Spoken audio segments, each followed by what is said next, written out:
The EQ1093 is a medium-sized off-road truck.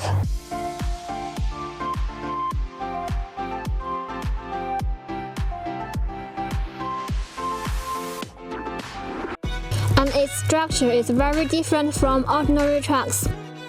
Ordinary cars are powered by engines. The power is decelerated by the transmission, transmitted to the rear axle through the drive shaft, then reduce the speed and increase the torque through the reducer. It is then distributed to the left and right half shafts by the differential. Finally, passed to the wheel.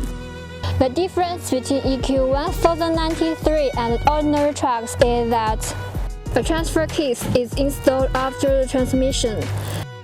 The transfer case is responsible for distributing power to the front and the rear axles. In this way, the front axle becomes the drive axle. Different from ordinary drive axles, the front axle of EQ1093 is also a steering axle. It has the function of steering.